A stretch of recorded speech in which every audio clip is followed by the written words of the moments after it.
The first thing I learned about the Aurelian court was this. Silence there was never empty. It was heavy, expectant, almost alive. The kind of silence that pressed against your chest and reminded you, constantly, that you were small, replaceable, and very far from home. I stood alone at the center of the obsidian floor, surrounded by a semicircle of towering alien nobles whose skin shimmered faintly like polished stone under starlight. Above us, the vaulted ceiling curved into a dome of living crystal, refracting light into slow-moving constellations. Every breath I took echoed too loudly. I was human, unarmed, and very likely about to be erased from history. "State your name," commanded the Herald Prime, his voice amplified without visible technology. "My name is Elias Ward," I said, forcing my voice steady. "Civilian engineer. Refugee transport Horizon's Mercy." A murmur rippled through the court. Humans were rare here. Survivors even rarer. "And you stand accused," the Herald continued, "of trespass upon royal territory, contamination of sacred space, and unauthorized contact with the sovereign." I swallowed. Unauthorized contact wasn't exactly how I remembered it. I hadn't sought the Queen. She had found me. The memory rose unbidden, of white corridors torn open by alarms, of smoke and fractured gravity, of me dragging a wounded alien woman out of a collapsing wing of the palace station months ago. I hadn't known who she was then. She'd been dressed simply, blood dark against pale iridescent skin, eyes blazing with defiance even as she faded in and out of consciousness. I'd saved her because she was alive. Nothing more. Now, she sat upon the living throne of Aurelian, taller than I remembered, crowned in light and authority. Queen Seraphel the Remembered, ruler of 9 systems, survivor of the Sundering War. Her gaze found me, and the court fell utterly still. "Bring him forward," she said. The guards hesitated only a fraction of a second before obeying. I was guided, gently, surprisingly, up the steps toward the throne. Each step felt like crossing a threshold I couldn't uncross. When I stopped, I stood close enough to see the faint scars along her neck. Close enough to notice how her breathing changed. The Queen rose. Every noble bowed. Every head lowered. I remained standing, frozen by the weight of her presence. She descended the steps slowly, her long ceremonial mantle trailing behind her like liquid starlight. When she reached me, she lifted one slender hand and touched my shoulder. The contact was light, barely there. The effect was not. Her eyes widened, not in anger, not in recognition, but in shock. "No," she whispered, so softly I almost missed it. "It cannot be." A ripple of energy surged through the chamber. The crystal dome flickered. Several nobles gasped. "Your Majesty," the herald stammered. The Queen did not look away from me. "I remember," she said. The words echoed unnaturally, as if the chamber itself had spoken them back. She withdrew her hand abruptly, taking a step back as if burned. "Clear the court," she commanded. Shock froze everyone in place. "Now." The guards moved instantly, ushering nobles out amid stunned murmurs. Within moments, the vast chamber stood empty save for us, 2 sentinels, and the low hum of the throne's living core. The Queen turned away, her shoulders rigid. "I ordered you executed," she said quietly. My heart slammed against my ribs. What? Months ago. After the palace breach. She closed her eyes. "I believed you had perished in the evacuation. That was easier." "Easier than what?" I asked before I could stop myself. She faced me again. Her eyes shimmered, not with tears, but with memory. "Easier than remembering who you reminded me of." The sentinel stiffened. "Leave us," the Queen said. They hesitated, then obeyed. We were alone. You touched me, she said softly, and the echo awakened. I frowned. Echo. She studied me as if weighing whether I could bear the truth. Among my people, she began, memory is not only personal. It is genetic. Emotional imprints can be passed down, activated by resonance. And I'm a trigger? Yes.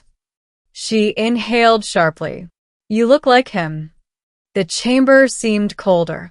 Who? My first consort, she said. Kale. The name carried grief like gravity. He was not Aurelian, she continued. He was human. I stared at her. That's impossible. Humans and Aurelians only made first contact. After his death, she finished. Yes. History was rewritten. For stability. She turned toward the stars visible through the crystal dome. Kale was a diplomat. A bridge between species. He believed coexistence was inevitable and worth any cost. Her voice trembled.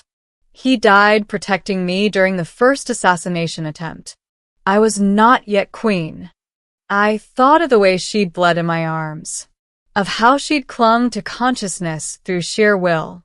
You saved me, she said quietly, as he once did. I didn't know who you were, I said. I would have done the same for anyone.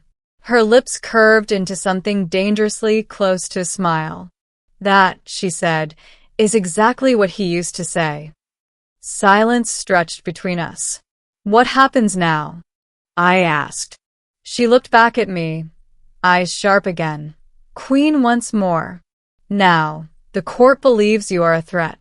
A destabilizing variable. Proof that the past is not as buried as they hoped. And you? She stepped closer. I believe the universe has a cruel sense of symmetry. Her hand hovered near my shoulder again, but stopped short. I will not pretend you are him, she said firmly. You are your own being. But the echo will spread. Others may feel it. So, I'm a walking political disaster. Yes, she said. Then softly, and possibly salvation. Over the weeks that followed, I was kept within the inner palace, not as a prisoner, but not free. Scholars examined me. Nobles whispered. Factions formed. And the queen visited me often. Sometimes we spoke of Kale. Sometimes of Earth. Sometimes of nothing at all. But each time she looked at me, I saw the war within her, between memory and reality, grief and hope. One night, as twin moons rose over the Capitol spire, she stood beside me on a balcony. The council will vote tomorrow, she said. Whether you live. That's comforting. Her mouth twitched. They fear what you represent, she continued. A reminder that love once crossed boundaries they now enforce. I met her gaze. What do you want, Seraphel? She had never let me use her name before. She did not correct me. I want, she said slowly, to choose my future, not be ruled by my past. She placed her hand over mine. This time, the echo did not surge. It settled. The next day, before the full court, the queen rendered her judgment. Elias Ward, she proclaimed, is hereby named emissary consort.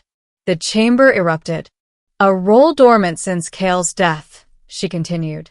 One that stands not in his shadow, but beside my throne, as bridge and witness. She looked at me then, not through memory, but through choice. You are not who I lost, she said. You are who stands before me. I bowed, not in submission, but in respect. And as the court slowly, reluctantly knelt, I understood something profound. She had not remembered someone when she touched my shoulder. She had remembered who she was. And in doing so, she had chosen who we could become. Years later, historians would argue about the moment the Aurelian Empire truly changed. Some would say it was the decree that opened their borders to humanity. Others would claim it was the dismantling of the old blood memory laws, the ones that had chained rulers to ghosts instead of the living. But I knew the truth. It happened quietly, on a balcony overlooking a city that no longer feared the stars. The Queen stood beside me, not above, not distant, watching children of a dozen species play beneath floating lanterns. No guards hovered close. No court whispered behind crystal walls. Just wind, light, and the low hum of a civilization learning to breathe differently. "You no longer flinch when you touch me," I said softly. She smiled, that rare, unguarded smile meant for no one else. "The echo faded," she replied. "Memory should guide us, not rule us." She turned to face me then, her hand resting on my shoulder exactly where it had all begun. This time there was no shock, no surge of ancient grief, no shadow of another man between us. Only warmth. "You were never his replacement," she said. "You are proof that the universe does not repeat itself, it evolves." I looked out at the stars, at ships moving freely between worlds that once feared one another. "And you," I said, "were never broken by loss. You survived it." She leaned her forehead gently against mine, an Aurelian gesture of trust older than crowns. Together, we watched the night deepen, not as queen and emissary, not as echoes of the past, but as two lives who met by chance and chose, deliberately, to shape the future.